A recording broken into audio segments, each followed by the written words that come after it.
And welcome.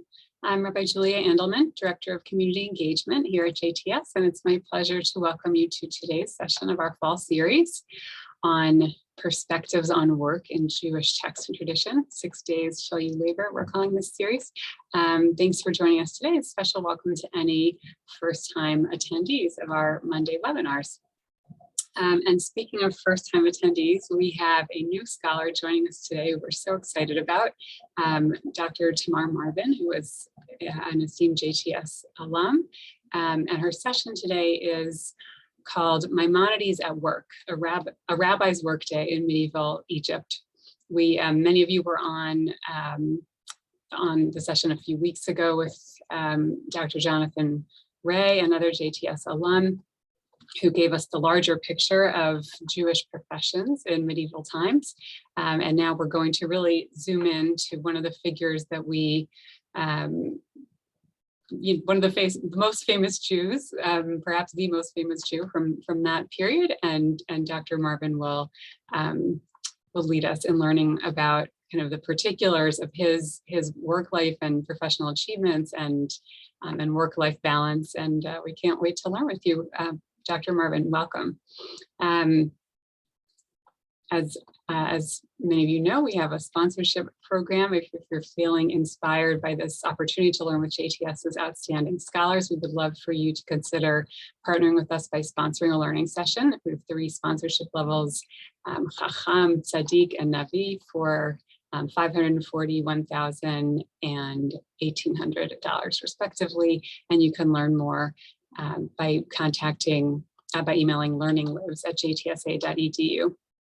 And on the subject of supporting JTS while learning, we hope that you will join us this Wednesday, December 1st, for our development department's really wonderful learning program, 4th Day of Light, JTS Day of Learning and Giving, 2021, which will feature 4 opportunities to gain new insights into Hanukkah with JTS scholars. So we hope that you will learn with us on Wednesday and give to JTS to support our mission of creating outstanding leaders for the Jewish future, including outstanding scholars who you have had the opportunity to learn with as part of this series. So more information about that is going into the chat. And finally, before I turn it over to Tani, just on the subject of Hanukkah learning, I realized, last week we wished everyone happy Thanksgiving, and we didn't wish anyone happy Hanukkah. So here from JTS for the first time, happy Hanukkah. And on that note, I turn it to Tani for some additional information. Thank you, Rabbi Andelman. So just to go over the Q&A, we'll be having some Q&A during the session, as we usually do. Dr. Marvin will pause for questions periodically throughout the session, and we will also have a Q&A period at the end. Please chat your questions to Rabbi Andelman during the Q&A period. Rabbi Andelman will select a few of the questions to present to Dr. Marvin.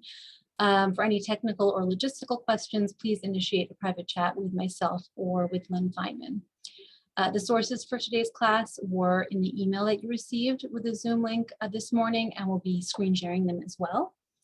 I'm so pleased to introduce Dr. Tamar Marvin, who, as Rabbi Andelman mentioned, this is the first time she's teaching for us in the series.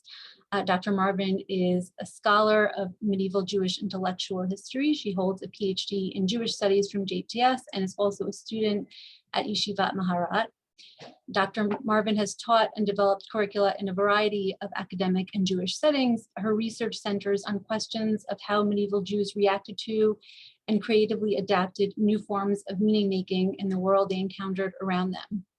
As an educator, Dr. Marvin is passionate about creating access to classical texts for all who wish to approach them, bringing them to life for her students. We're so pleased to have her teaching for us today. I'm going to go ahead and turn it over to Dr. Marvin.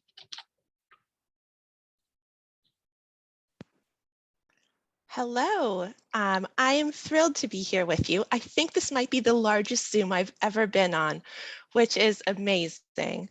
And I'm especially excited because I have to share with you today one of my very favorite medieval texts of all times. It is a rare moment where we get to see the human side of a great figure. and at the same time, it gives us a glimpse into a really extraordinary life and a really kind of special type of workday. So I want to start actually by framing what we can know from the letter, especially in light of this kind of tension between Maimonides as this great towering figure and Maimonides as someone who in many ways is typical of the greater social, political, religious forces that are shaping his world. So I think we see in the letter both of these things, and I want to pull them out a little bit. So first of all, just to kind of situate ourselves, we're talking here about a person who was known even in the Middle Ages, possibly in his lifetime, by the kind of adage, from Moses to Moses, there was none like Moses. It's the phrase that's written on the traditional site of his burial in Israel. And it indicates that from Rabbeinu Moshe, from Maimonides, to Moshe Rabbeinu, the Moses of the Bible, there was none like Moses. So who's greater, you don't know, because they're both Moses. And as has been pointed out, there were also many other prominent people named Moses in his day. So it's even more of a kind of compliment and an acknowledgement of his great influence and stature. So we're dealing with this really powerful, influential, towering figure, someone who is important both as a halachist, both in terms of the innovations that he made in Jewish law and legal thinking, down to the ways that Jewish practice was actually done. So it affects everything from the kind of conception that we have of the legal system down to the things that people actually do. And we also have Maimonides, the philosopher, who profoundly shapes the way that Jewish tradition interacts with what we today call secular knowledge, sciences, what in his day was Aristotelian thought, that delves into secrets of the Torah and aims to kind of read them in light of a rationalistic worldview, a worldview that sees the world as eminently reasonable and understandable, and our duty to ourselves spiritually to understand it. So we have Maimonides the halachist, we have Maimonides the philosopher, and both of those personas kind of come out in this letter. So those are some of the ways that he's really extraordinary, but in all other ways, he's really involved in the typical forces that are shaping his world. So like so many other people of his generation, Maimonides is the victim of political and religious upheavals in Iberia, in Muslim Al-Andalus, which is the Muslim-ruled part of what is today Spain. And he is impelled to flee when the Almohads invade Iberia and impose a kind of less tolerant form of Islam on the very diverse Muslim, Christian, and Jewish communities of Iberia. So the path that he takes, there's sort of two standard paths that people took out of Iberia during this period. One was to flee to the north, to northern Spain, where there were Christian kingdoms, or into the south of France. And another was to flee into northern Africa. And that's the path that Maimonides' family took. And he followed, like many, the trail into the Maghreb, the northwestern part of Africa, and he eventually ended up in Egypt. And in that, he experienced something that many people of his time talk about, which is a sense of double exile. So he's at once being exiled from his native culture from the place in which he grew up and with which he identified, which is the particular Judeo-Arabic culture of Iberia. And he's also experiencing the exile of being a Jew, a minority figure in a majority Islamic culture at a time when both Muslims and Christians tended to present the enduring exile of the Jews as a sort of polemic against the truth of Judaism. So that sense of double exile was characteristic in many ways of many different thinkers of the period. And we know that for his whole life, Maimonides would refer to himself as Hasfaradi, from Spain, the Spaniard. So he really had the self-perception of being an Iberian exile. And that kind of puts him in a category as opposed to in an extraordinary space. So I think that as we look at his workday, we can both kind of see it as the pinnacle of success in Muslim Egypt, for Jews in Muslim Egypt. And at the same time, we can also see it as the story of a refugee and an emigre that portrays some of the ways these forces influenced ordinary people. And just as a note, one of the things that we're going to be doing today, the letter that we have that we're going to be focusing on is a letter that's come down to us in the tradition. It's been published, but we're also going to be making reference to other letters that were found in the Cairo Geniza, which if you're not familiar with it, there's a wonderful book called Sacred Trash about the discovery of the Cairo Geniza. It is a storehouse of Jewish texts that was found in the Ben Ezra synagogue in Fustat, which is Old Cairo, exactly where we're going to be spending a lot of time today. And for reasons that we don't know exactly, the community there preserved almost anything written in Hebrew characters, including Judeo-Arabic, some Arabic characters as well, and kind of put it aside to be buried as sacred writing, and created a storehouse and a treasure for us. There's something like 400,000 documents that have been unearthed from the Cairo Geniza, and some of them shed extraordinary light on the life of Maimonides, and especially his work and the kind of story we're looking at today. So we're going to be looking at both the published letters that have come down to us and some of the newer letters. So now what I'd like to do with that kind of framing in mind is set up the context of the letter, because I think the letter can't really be understood if you don't see the context in which within Maimonides' life in which it was written. So we're going to start back in Cordoba, where Maimonides was born in Spain, probably around 1138. We know that his family was well established. His father was a dayan, a judge, and he came from a lineage of rabbis and scholars and judges that was well established. So that kind of self-perception was accurate in terms of the standing of the Maimon family in Iberia before the kind of upheavals of the Almohads. We know that Maimonides receives a kind of complete Andalusian education. He's educated in Talmud.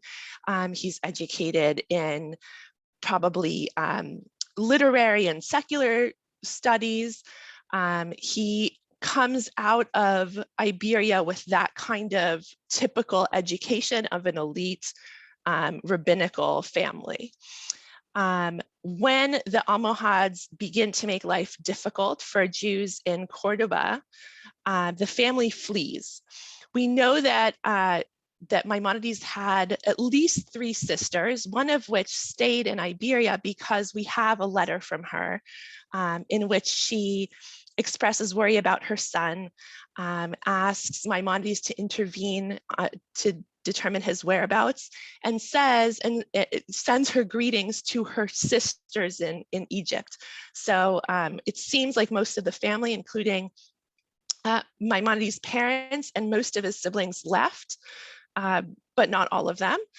and they go to Fez, which is in present-day Morocco, which presents us with a kind of mystery because Fez is actually the capital of the Almohads. It's sort of the belly of the beast, and it's not clear exactly what the fate of the large Jewish community of Fez was during this period. We have an interesting entry in the biographical dictionary of Ibn al-Kifti, who wrote a big biographical work of all sorts of wise and learned men, especially physicians and philosophers.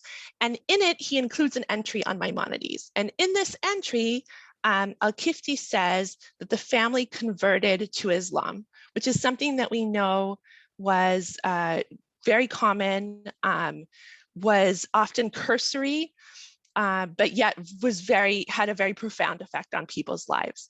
We don't have any definitive evidence from within the Hebrew text tradition to this, so it's somewhat of an open question, but it's very likely that that was something that the family experienced.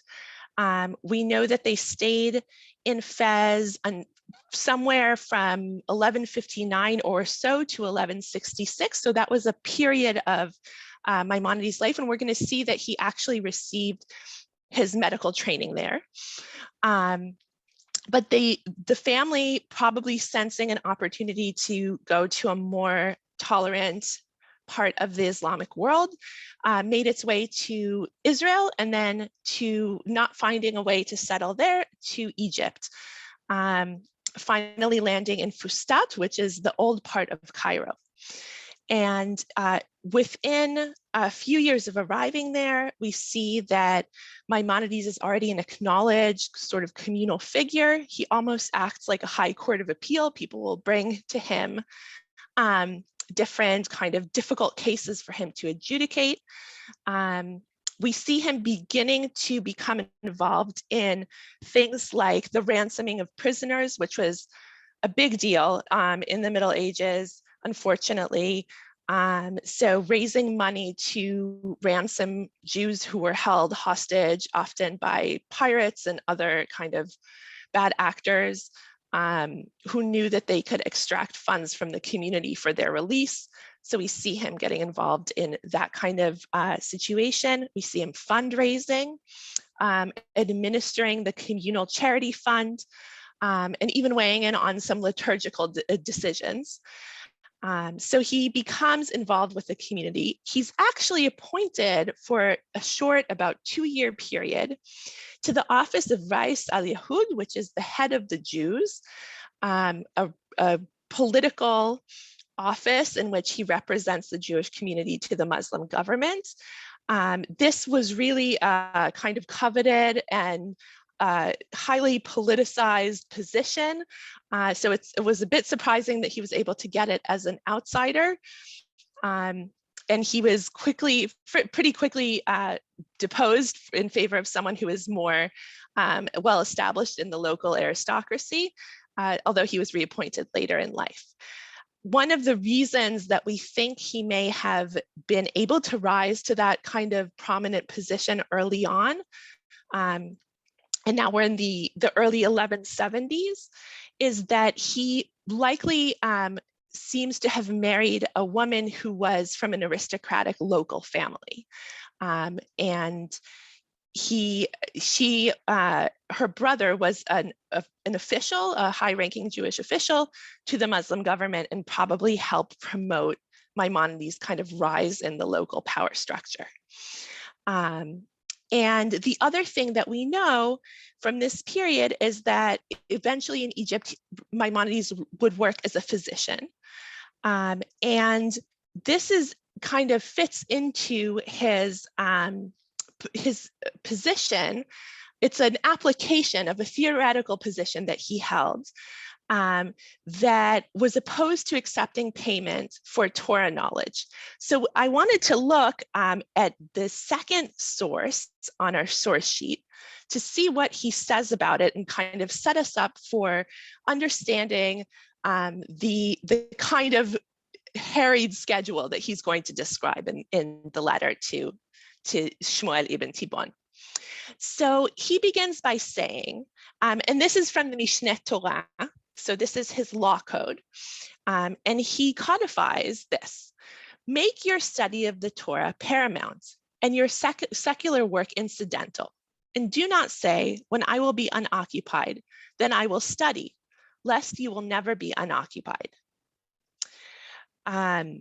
So this is taken from classical sources, but he builds upon it. Yes. I'm sorry to interrupt you. It's very small if you're able to make it bigger for us. Thank you.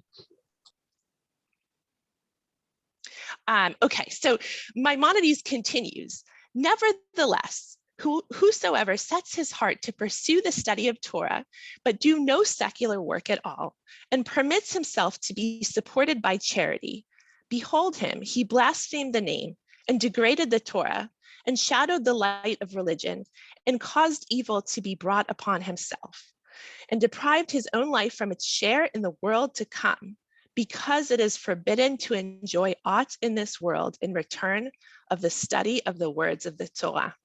So this really strong language, the claim that one would be excluded from the world to come for accepting payment for kind of Torah scholarship or knowledge is really, it's very strong and extreme. And what we do know from the evidence that we have is that Maimonides was very committed to this personally.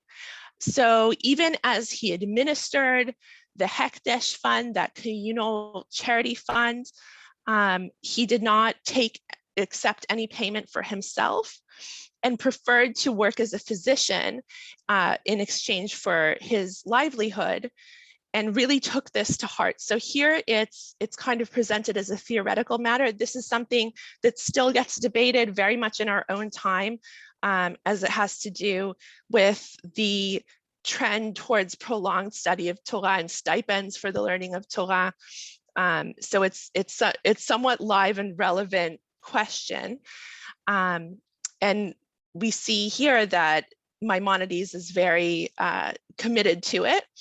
And he also adds in that 313, the bottom part, although it is mandatory to study by day and by night, no man acquires most of his wisdom at any but during nighttime. Therefore, whosoever desires to attain the crown of the Torah should take care of all his nights, not to spend even one of them in sleeping, eating, drinking, conversation, or in like matters, but in study of the Torah and in matters of wisdom. So leaving aside exactly the question of what makes Torah study more meritorious at night, the point that I wanted to emphasize is that he creates a kind of situation in which your nighttime hours should be devoted to study and your daytime hours should be devoted to a different kind of work. So that's what I wanted to pay attention to here.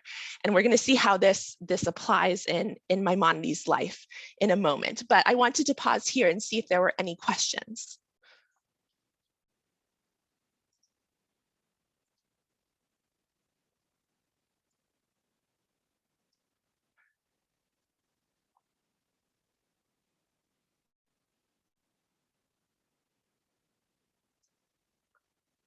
Sorry, I was muted that whole time. I haven't done that in so long. You alluded up front to his his being an immigrant, and one question that came up is about language and how the question was, it was surprising, as you noted, for him to become a communal leader in Fustat as a foreigner, but did he even speak the same language? And it just seems like another potential barrier. So that's a really great point actually to highlight in this situation, because because Arabic was the common language of all Jews who lived in the Muslim world at this time, he actually didn't have the language barrier. Not to say that Arabic didn't have different dialectal forms and it was spoken a little bit differently, certainly in Iberia than it was in Egypt, but we're talking about something that's like the British former British Commonwealth nations of different kinds of, so Scottish is pretty different from American English, but it's definitely mutually intelligible and clearly understandable as the same language to its speakers. So it's something like that. And that certainly helped him and may have been a factor in the decision for people to go from Iberia into Northern Africa as opposed to northward into Christian Europe because of that language barrier. And we're going to see what happens because the person with whom Maimonides is corresponding is the son of emigres who went the other direction, and that profoundly shapes their discussion. So it's a great question, and yeah, important to highlight that there was linguistic continuity between the different places that he had to flee to. Great. There were a few questions also about his how and when he became a doctor and why. It doesn't seem like that ran in his family. And someone also wanted to know if being a physician carried the same kind of prestige as it does today. Great questions. So I'm going to ask people to kind of hold on to them because we're going to take a closer look at his work as a physician a little bit later on in the story. Okay, perfect. And then one question, we can make this the last one for now. I like the way the person phrased it, but I'll elaborate on it. He wrote, "Do we have any evidence that the Rambam had any fun or enjoyment in life?" Part of why I like that question is that it's, Maimonides he's such a towering figure in terms of the classical texts that we have, and just the volume and the volume of his work and the level of authority that he, that his opinion has maintained over 1,000 years. But we know, it seems like we know so little about him personally. Right? We said we're not even sure who he married.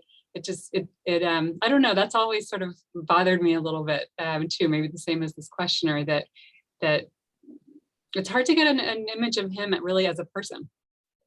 So I love this question because it really speaks to what's unique about this letter. And that's that we get a little glimpse of his personality. So you'll be able to judge for yourselves in just a little bit. Of course, this is going to be Maimonides' own sort of self-representation. So we have to take it as kind of like, this is the way he's presenting himself. But I think you will find that his personality wasn't really fun-loving. He was very serious.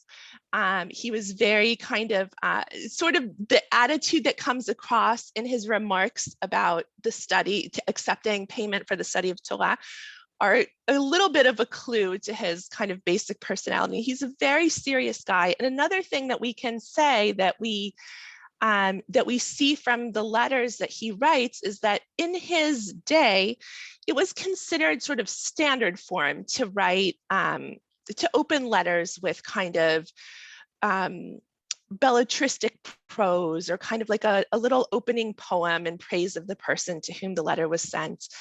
And we see Maimonides making kind of like a little bit of gestures to this, but he really doesn't engage in that kind of practice, which is unusual in his time, especially for someone who has this kind of very Andalusian education.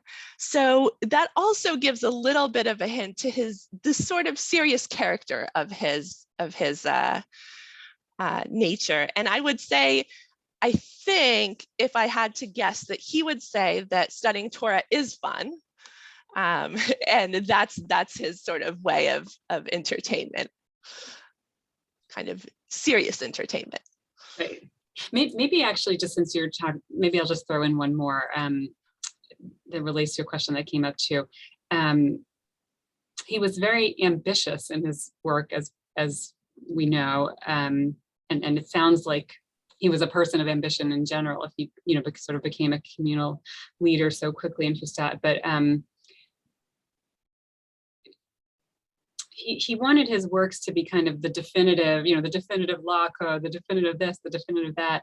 Do you have a sense, based on all his work that you've studied, was there a lot of ego there? So what I would say recently in his biography or his treatment of Maimonides' life and works, Moshe Halbertal makes the claim that part of sort of Maimonides' sense of mission was his understanding that his sort of intellectual powers were important for the tradition, important for his community. So there is a kind of self-confidence, even among sort of people who might be his peers, even in the form in which he chose to express himself. So for example, one of his near contemporaries, Ramban, Nachmanides, writes his sort of halachic analysis in the form of commentary. But Maimonides doesn't do that. He actually reconfigures the Mishnah to kind of accord to the way he thinks that the law should be organized. And that's a really sort of self-confident move. It's in fact so daring and innovative that it's still stunning today.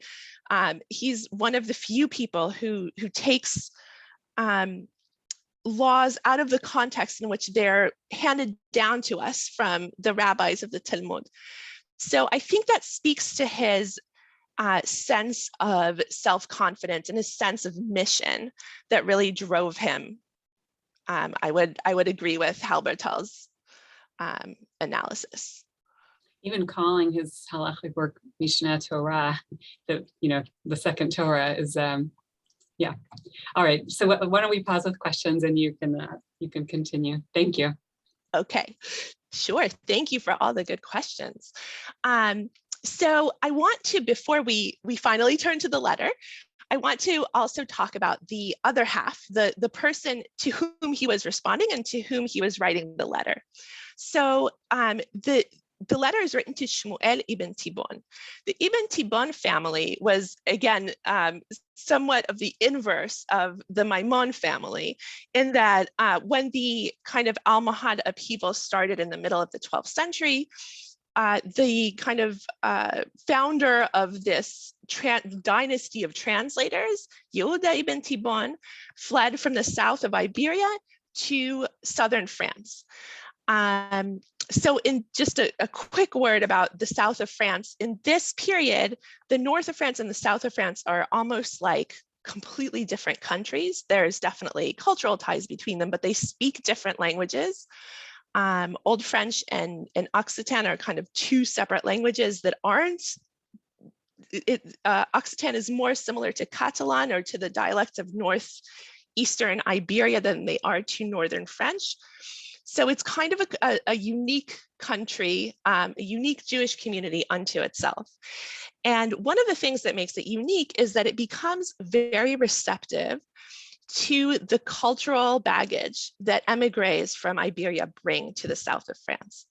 So what Yehuda ibn Tibbon finds when he arrives there is that people are really hungry for translations into Hebrew that they can read, because unlike the large Jewish community of the Islamic world, Jews in the south of France spoke vernacular languages. They spoke the sort of same dialect of French that their neighbors spoke, and they didn't have access to a lot of philosophy, but were very interested in it.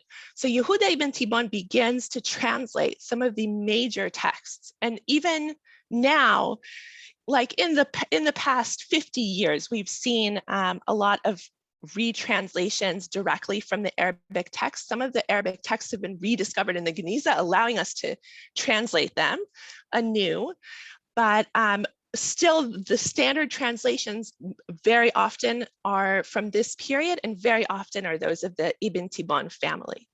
So Yehuda ibn Tibbon teaches his sons, even though they grow up in France, which is not an Arabic-speaking area, to know Arabic very well, and he trains them in a very kind of literal method of translation where there's technical vocabulary that's used, invented really, to describe in Hebrew concepts that have come from Arabic, from Islamic philosophy, and even before that, from Greek philosophy that was translated via Syriac into Arabic. So there's a whole path of transmission. There's a lot of opportunities for things to get mixed up, and the Ibn Tibbons do an amazing job of creating a technical vocabulary and translating in a way that is creates access for people to these great texts.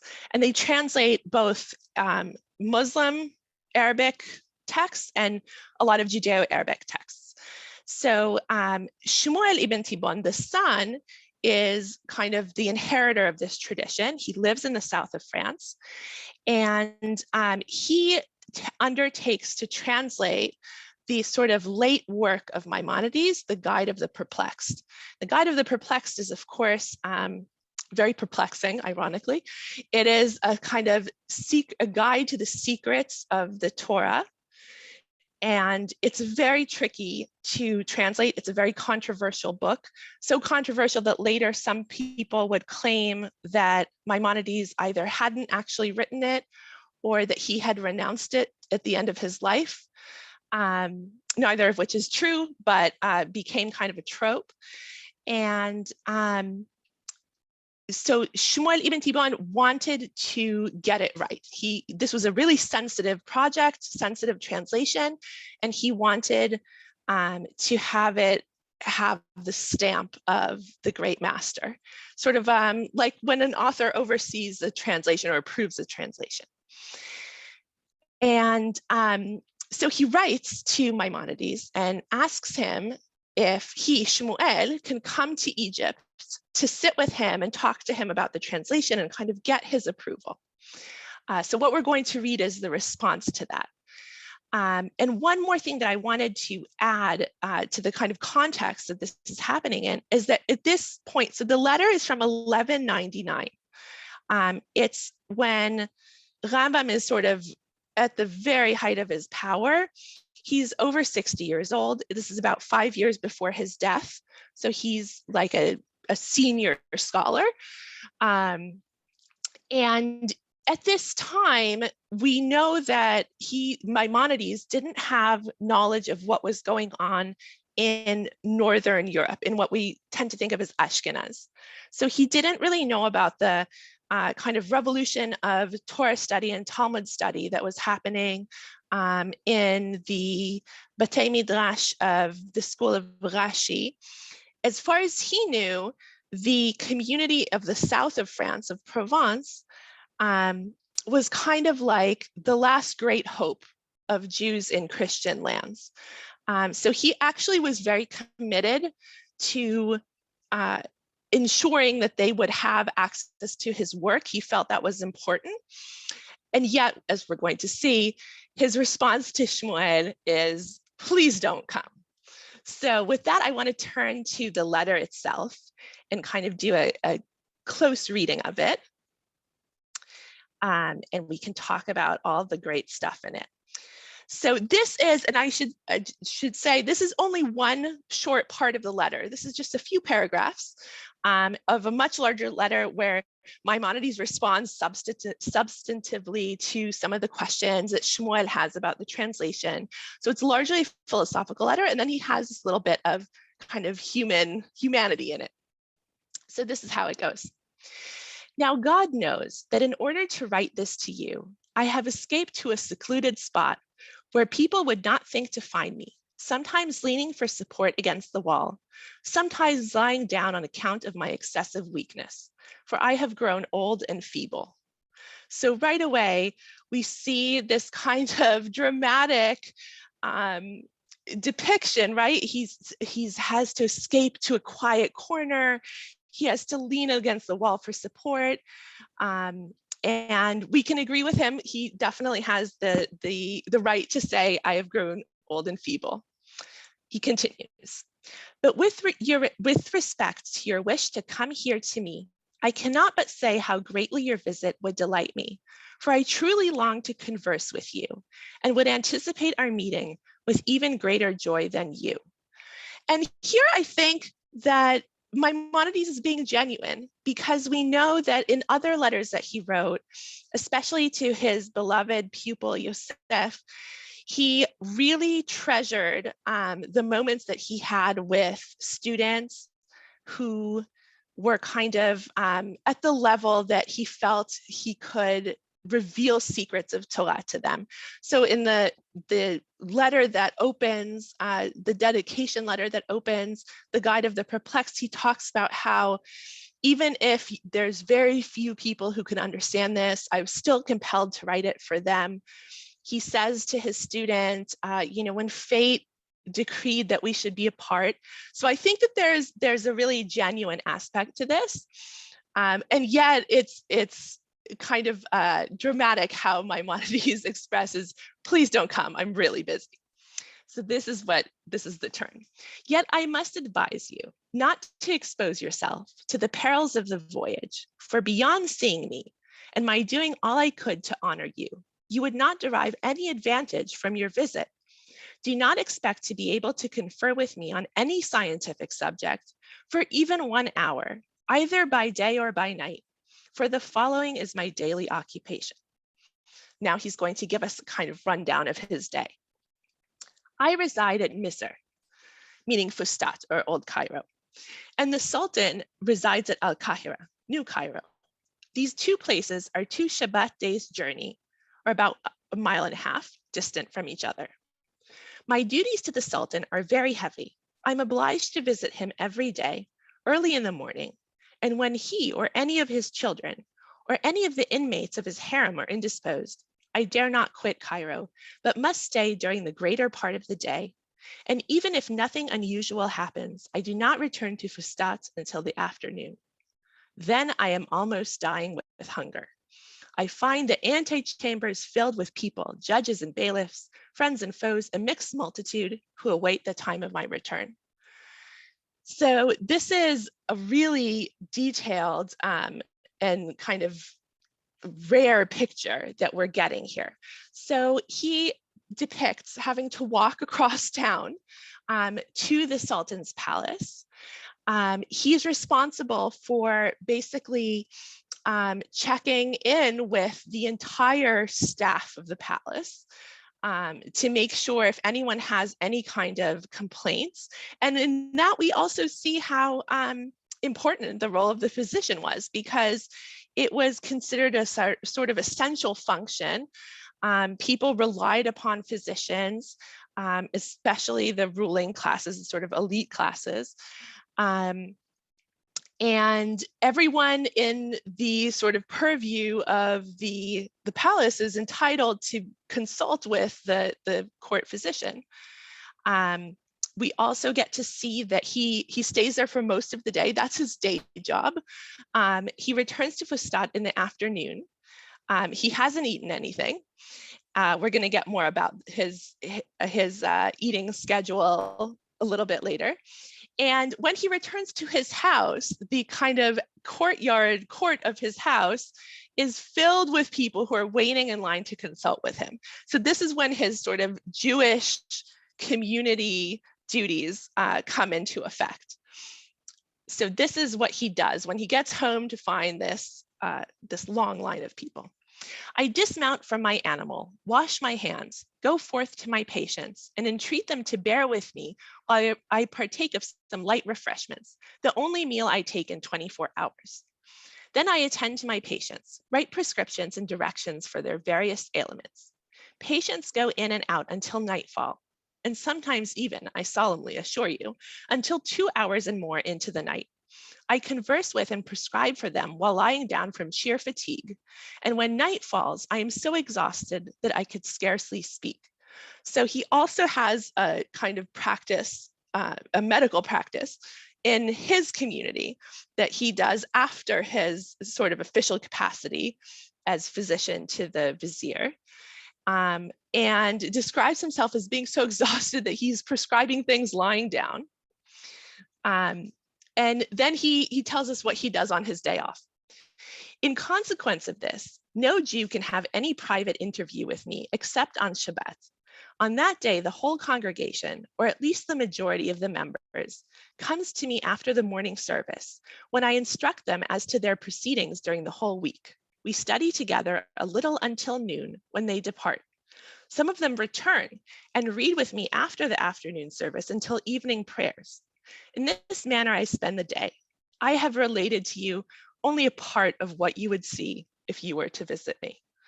So even on Shabbat, this is sort of the one time that it sounds like the elder Maimonides has time for Torah learning, and he does it in service of the community.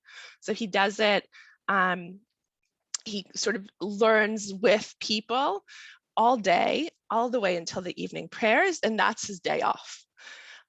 So this, I think, is just an extraordinary portrait of what his day was like. And again, this is 1199. It's towards the end of his life when he had the peak of responsibilities, but nevertheless affords us a kind of glimpse of what it would have been like to be a practicing physician in a high position at this time. And I want to pause before I go on to see if there's any more questions.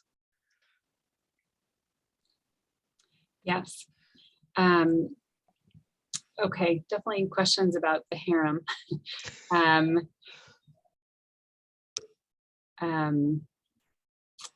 Well, actually, there were. I don't know if there's a link that you can share with us for the original Hebrew. Someone was asking, you know, what is that? What is that rendering from the Hebrew? The inmates of the harem, of his harem, and how big or significant is this harem that we're talking about, or how large the Jewish community was? So I don't know a lot of details about the harem. I have to disappoint you. That's a great question, what the word is used in Hebrew. I don't remember offhand, but I will look it up.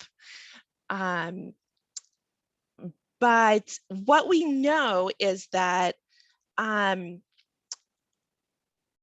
that it was sort of the whole institute of concubinage was not uncommon in the Muslim world. We also have lots of responsa written by Jewish legal decisors about issues of concubinage in Iberia. So it was a kind of less sort of salacious sounding thing, I think, in Maimonides' time.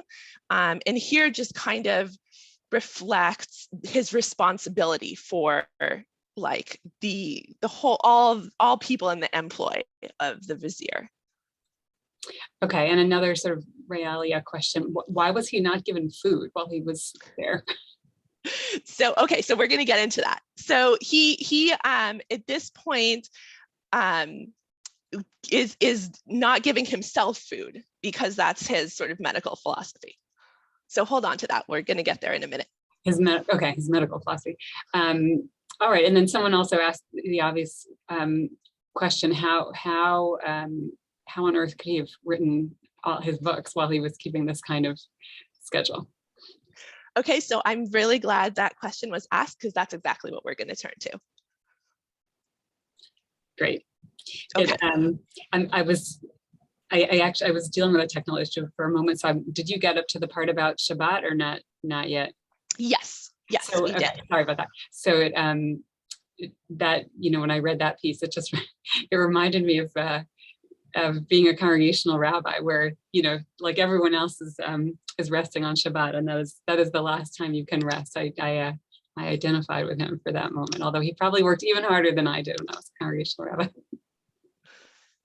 And it's interesting because that falls in tension a little bit with his attitude. So you can't earn money, you can't take payment for it, but it is real work.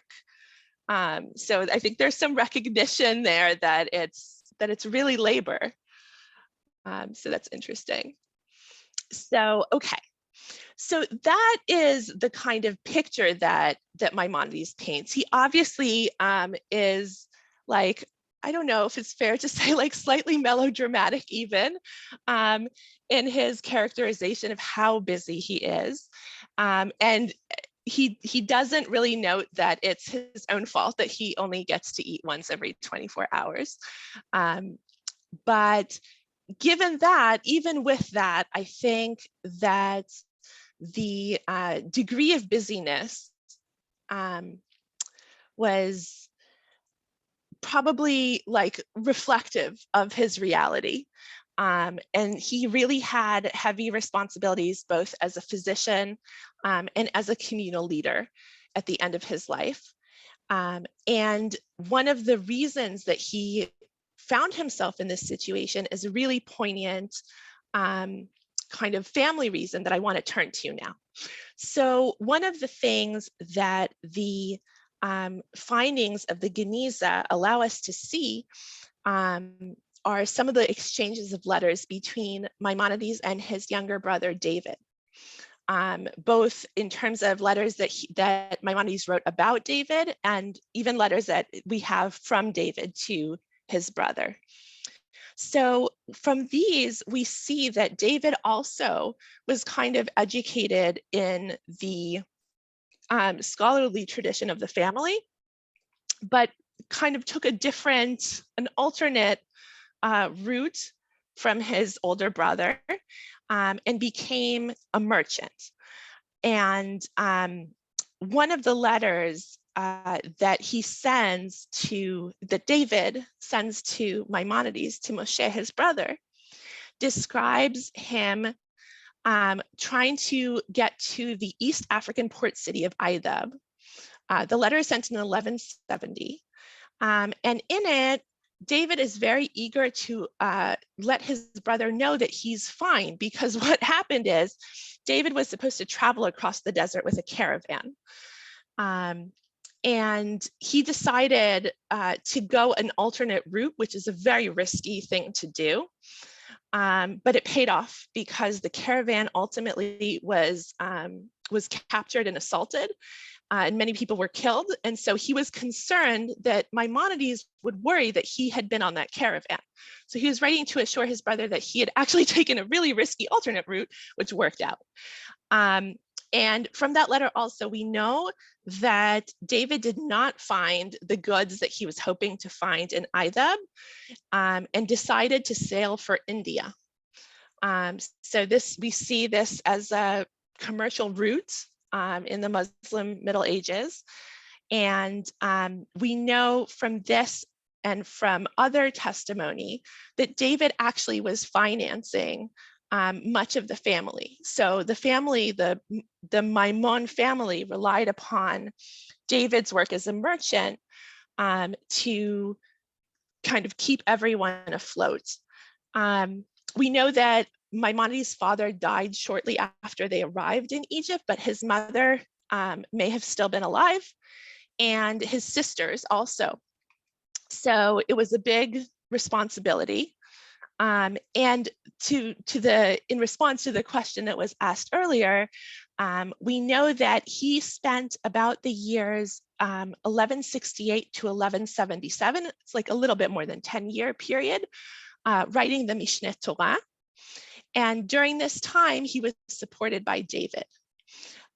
So I wanted to turn to source number 5, the letter to Yefet HaDayan. So this is a letter written by Maimonides to another sort of prominent figure in Egypt, in which he describes his brother's death and the effect that it has had on him.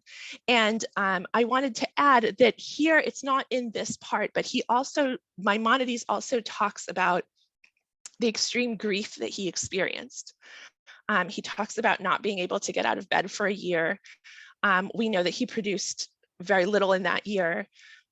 So there's a really deep kind of emotional situation that is reflected. It's just, I didn't bring that part to you. So this is what he writes, and this is 8 years after David died. But the heaviest blow, which caused me more grief than anything I had ever experienced to this day, was the death of the most saintly man I knew, referring to his younger brother David, who was drowned in the Indian Ocean. With him went down a considerable fortune belonging to us, as well as to others. His little daughter and his widow were left to me. Close to 8 years have now elapsed, and I still mourn for him, for there can be no consolation. What can possibly comfort me? He grew up on my knees. He was my brother, my pupil. He went abroad to trade so that I might remain at home and continue my studies. He was well versed in Talmud and Bible and an accomplished grammarian. My greatest joy was to see him. Now every joy has been dimmed. He has departed to his eternal life and left me confounded in a strange land. Whenever I come across his handwriting in one of his books, my heart turns within me and my grief reawakens. So some poignancy here too. So we know from this that David drowned in the Indian Ocean around 1177. We see here that Maimonides acknowledges that his financial support, had allowed him to produce most of his work. He did write the Guide of the Perplexed during this really busy last period of his life. So clearly he was doing maybe some writing into the night, even as busy as he was. But the Guide of the Perplexed is a much shorter book than the Mishneh Torah. It's a much shorter book than the commentary on the Mishnah, which Maimonides had started writing even before he came to Egypt.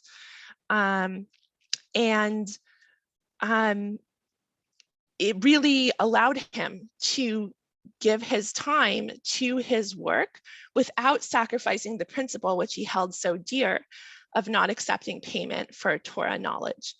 And that situation drastically changes with the death of David. And he notes here that David's daughter and widow are now his responsibilities, Maimonides, probably also other extended members of the family. So he became responsible for a number of people as well as his own family. And that probably dictated the sort of dedication with which he took the position of physician to the vizier. The other thing that I think is interesting here is that David is, again, depicted as someone who is well versed in Talmud and Bible and an accomplished grammarian.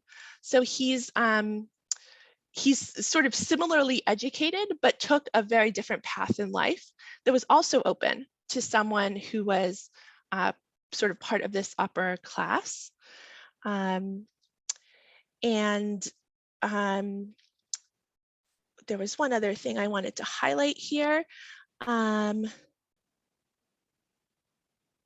This idea that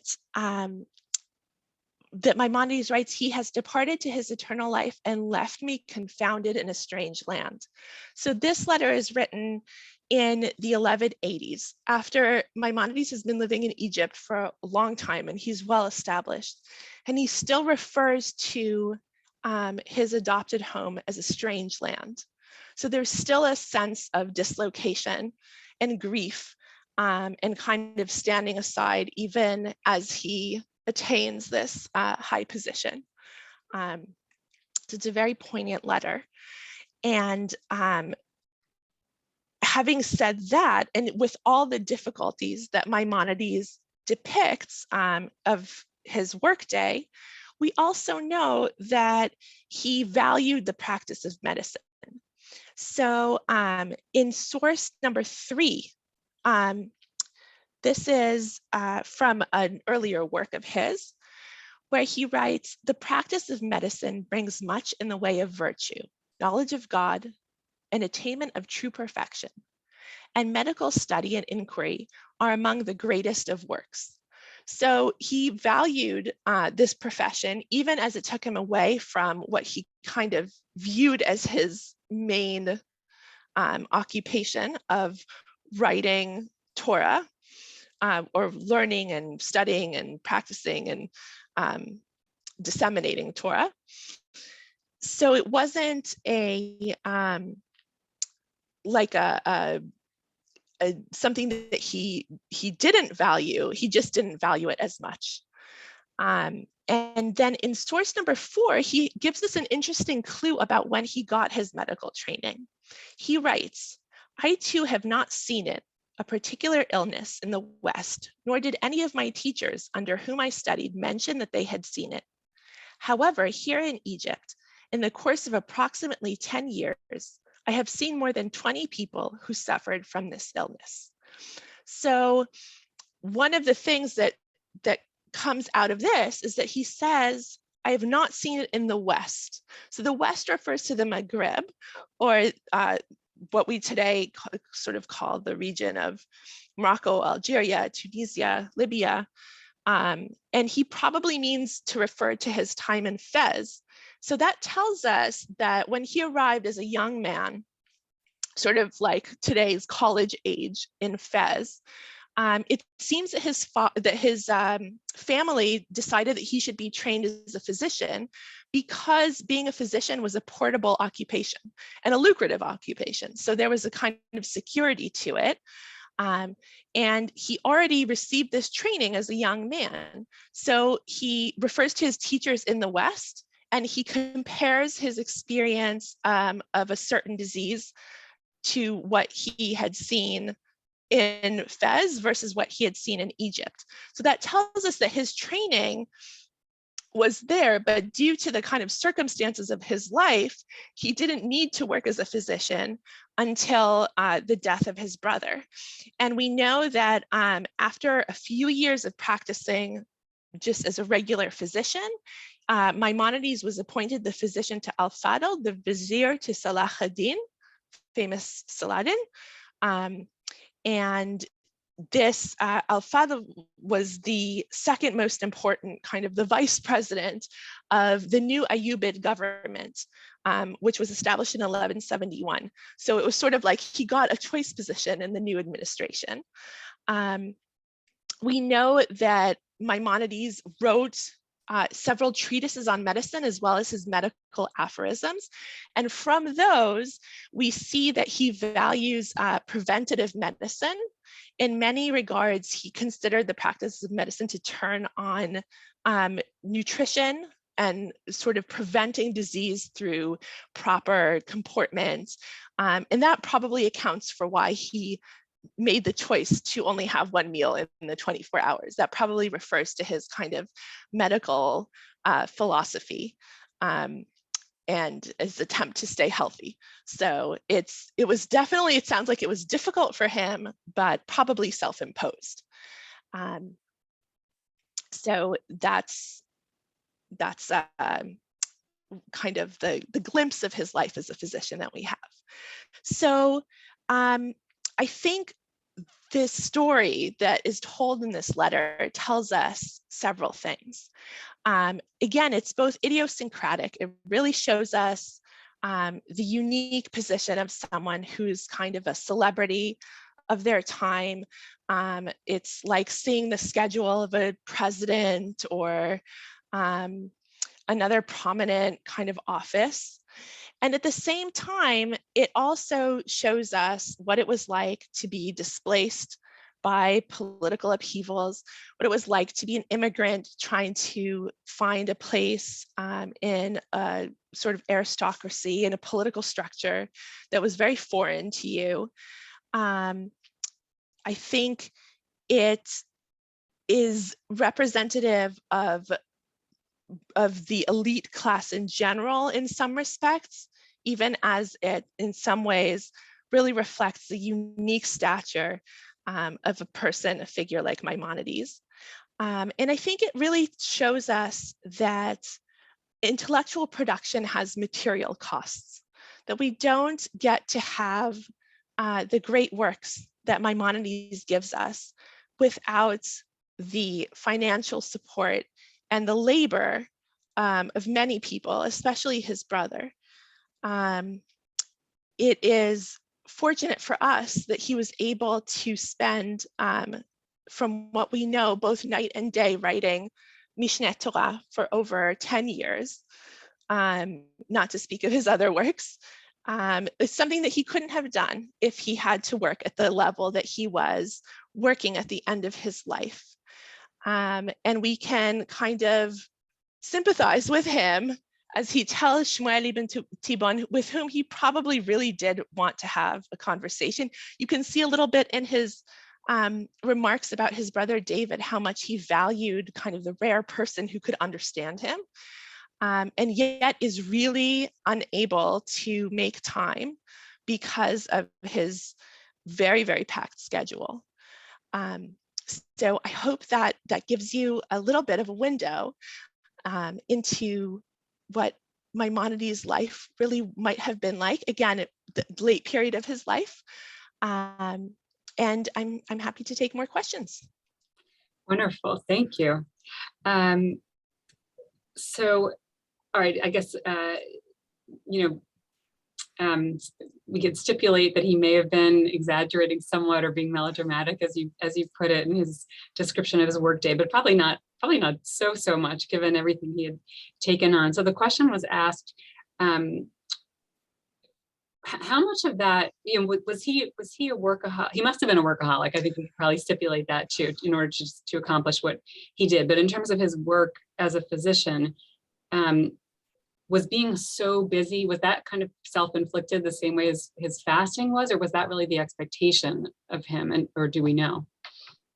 So it sounds like this was affected by the particular appointment that he had. So because he was a court physician and had to be available to so many people within the kind of vizier's palace, it was probably externally imposed, and it was probably an expectation of someone in that position.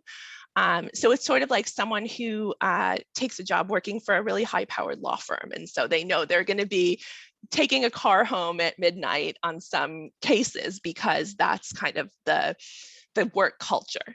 So I think that was a matter of work culture. I think that's a really helpful analogy.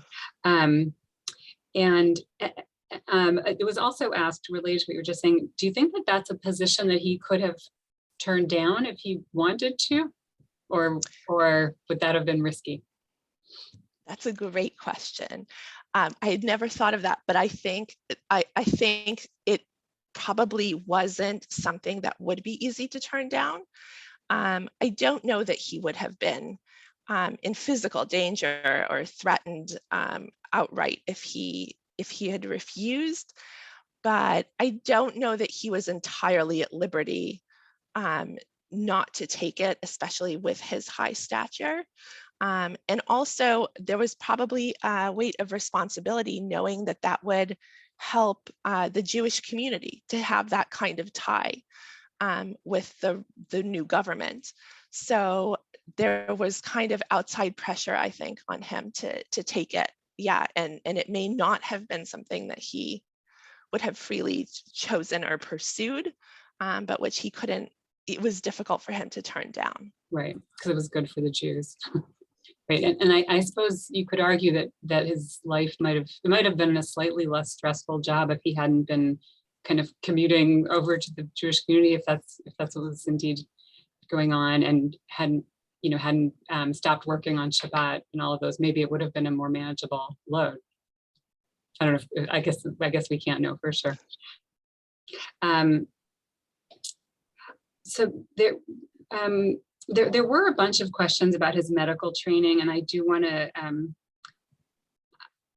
refer people to Dr. Jonathan Ray's lecture from a few weeks ago, where he talked about what medicine might have looked like at that time, but maybe you can tell us, again, to the extent that we know, a little bit more about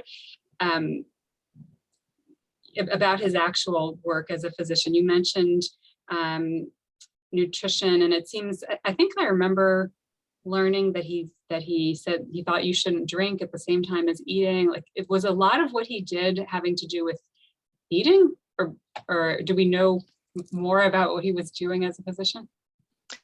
So we have, in addition to the medical aphorisms, which kind of contain those types of things like don't drink cold water, you should drink at this interval from eating, and those kinds of things. We also have a few treatises that he wrote, probably at the request of different people in the vizier's court. So he has one treatise on urine, which is also a kind of diagnostic tool that refers to like a nutritional status in a way. But we know that he was involved in that. It's interesting because there's a difference between what he writes in the medical aphorisms about gynecology and the kinds of rulings that he makes on areas that touch on gynecology in his legal works. So it seems that he kept the two worlds a little bit separated. He didn't necessarily bring his medical training to bear on how he made legal decisions. But we don't have a huge body of work from him. We know that he was probably trained or himself sought knowledge of the sort of tradition of Galen, which was the dominant form of medical knowledge in the Islamic world. So he worked very much in that tradition, but he seems to have been particularly focused on nutrition and kind of ways to prevent disease by proper sort of comportment of the self. Thank you.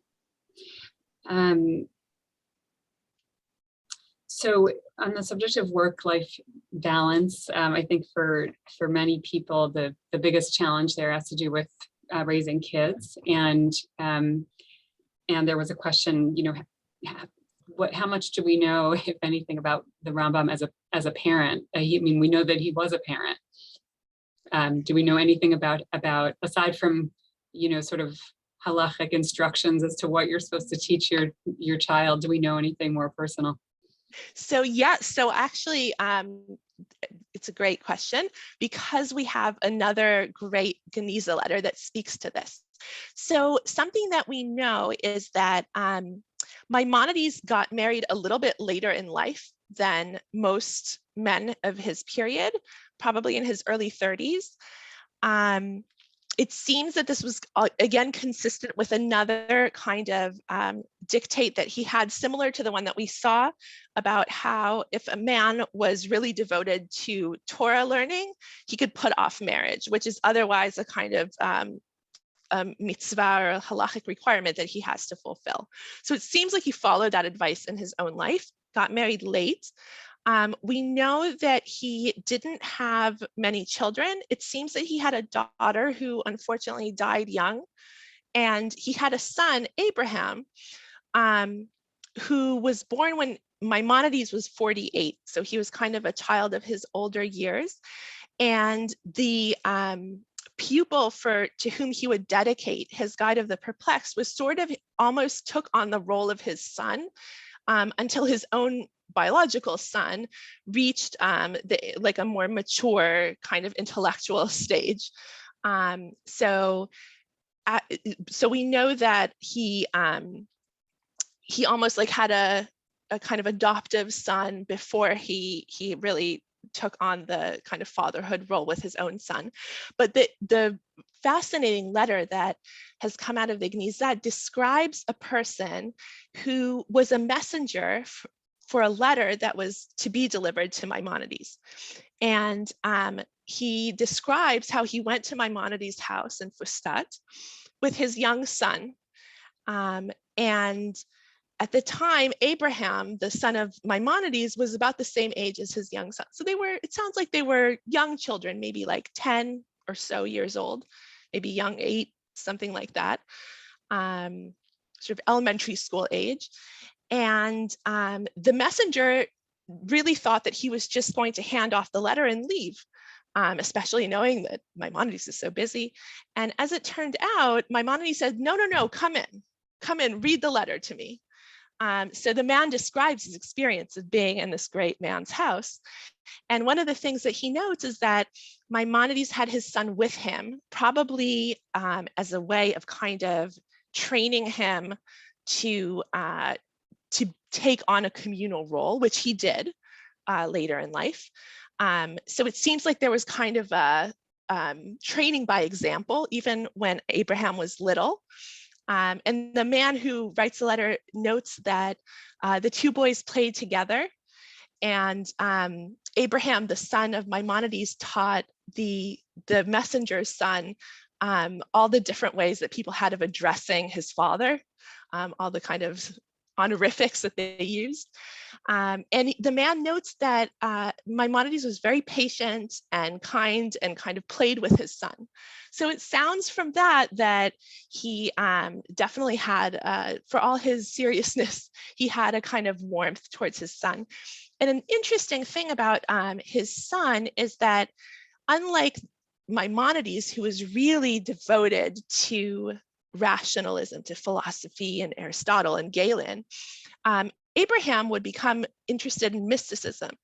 And it may be that this had been the tradition in Maimonides' wife's family, in Abraham's mother's family. So it's possible that he kind of received a tradition also from her that impelled him to take such a different view, even though Abraham was very invested in passing along his father's tradition and kind of defending his father from criticisms that would later be brought against him. But he definitely had a different, he was a lot more Egyptian than Maimonides himself. That other text you mentioned, what a gem to have been saved. Is there evidence for what you just said about the possibility that his wife came from more Kabbalistic tradition, and that's what influenced the son? So the evidence that we have is again in the biographical entry from Maimonides in Al-Kifti, in that biographical dictionary of sort of philosophers and physicians. And in it, he writes about the court official who was first married to Maimonides' sister, and then it appears that the official's sister then married Maimonides. So his brother-in-law, I worked this out, his brother-in-law was his wife's brother. I think I got that right. I didn't totally follow that, but his wife, the official that you're talking about, was a Jewish. This was a Jewish family, official, right? So, I mean, clearly his wife didn't come from a mystical tradition if she wasn't from a Jewish family. Right. So it sounds like she was from the sort of name and the way that he describes this official that ended up being his brother-in-law and his wife's brother, that they were kind of from a prominent local family that may have been more kind of in sync with local traditions like that. Okay. But it's conjectural. It's a conjecture that some scholars have made. Right. So a mixed marriage possibly of sorts. So on that note, I wonder if obviously there are huge bodies of Jewish law related to marriage and marital relations. I wonder if you think we can learn anything about his personal life from his approach to that area of law. So it's been proposed that his own sort of late marriage and his tendency to prioritize his work and his learning may also have led him to kind of rule in ways that were not as kind of pro-marriage and pro-family as other people of his time, that may have influenced his sort of personal disposition and preferences, may have influenced some of the rulings that he made in that area of the law. Got it. So I just want to acknowledge that there are many questions that have been coming in the whole time about subjects unrelated to your topic today, about his philosophy and his rationalism and his his beliefs. And so I'm not raising those, and I just want to apologize to people, just because we could, if it were a general obsession about the Rambam, we could go in 1,000 different directions and then really lose our focus. So maybe I'll come back and do a more general session about the Rambam one day. But I do want to ask one thing that a few people raised that maybe impacts your topic today, which is about conversion to Islam. People asked, did his family convert to Islam in Fez, and how did that play a role in his work outside the Jewish community?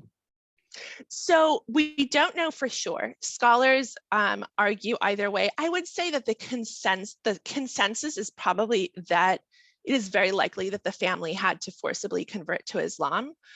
And it's likely that had effects on how Maimonides sort of experienced his life and his relationship to Islam, and his relationship certainly to forced converts. So one of the things that we see is that he is particularly empathetic towards people who have experienced like compelled conversion to Islam. We see that in his body of letters. We see that he seems to have some knowledge of Quran, which may indicate that was part of what young men who were forced to convert to Islam in the Almohad sphere had to do. So the most recently, Sarah Strumsa has argued that there are elements of Almohad thinking that kind of find their way into certain aspects of Maimonides' thought, that he couldn't but be influenced by this powerful philosophy, and possibly by the time that he had to spend living as a Muslim. It's also the case that many forced converts to Islam were neither accepted as serious converts, so they weren't really regarded as full Muslims. And it seems like a lot of the conversion was very kind of surface. And one of the things that's interesting that comes up in Maimonides' rulings on it is that even though there are many things that are halachically enacted by speech, he rules that the oath that a person would be made to take when converting to Islam did not have substance. It was just words. So that's one way that potentially he understands his experience, that it was very sort of surface and rote. And the other thing that we know is that there was continuous Jewish settlement in Fez. So the community in Fez was a big one. It was well established. It seems to have dwindled and suffered a lot of persecution, especially in these years, but it continued. So it seems that many people were able to return to Judaism openly at some point. But it also seems that the family wanted to leave as soon as they were able. So I think we've covered all of the questions. I wonder maybe to finish this off, you could tell us how did you end up going down this route of study? Really going to the details of his life and mining the material for that. And what do you? And we've talked about work-life balance. We've talked about communal leadership and the expectations of big jobs. What do you think? What's sort of the real takeaway for you? So I will say that I came into my fascination with Maimonides and his life and his work out of just a quest to find Jewish philosophy. I had been very interested in philosophy as an undergraduate, and there was something in it that I couldn't connect with because a lot of it is comes out of a Christian culture. So I went looking for Jewish philosophers, fell in love with Maimonides, and I haven't stopped. So that's kind of how I got here. And in terms of I think there is something that continues to be really inspiring in what he did because it was so innovative. He really speaks to taking the cultural forces that well up in your time and using them to read new meanings into Torah, into Jewish life, applying them in a very real, sometimes very kind of innovative way, which I still find very inspiring. The idea that he would take this sort of unruly body of law with lots of discussions back and forth and try to bring clarity to it. I think the very deliberate contrast between the works that he wrote in Judeo-Arabic and in Hebrew, and his kind of choice to not write in the kind of Aramaic phraseology of the Talmud has kind of something to recommend to us about the balance between English and Hebrew, English being sort of like the Arabic of our time. So I think that it's important to write in both languages, is what his story tells us, to both be accessible to people who don't speak the dominant language, to write in the language that is sort of universal to the Jewish community, and also to make works available to people so that they can access them. And I think he might offer us a little bit of inspiration to be more balanced than he, right? Let's hope that if we have a chance to sit down with someone like a Samuel Ibn Tibbon, that we are able to make time for it, that we've maybe advanced a little bit in our conception of self-care.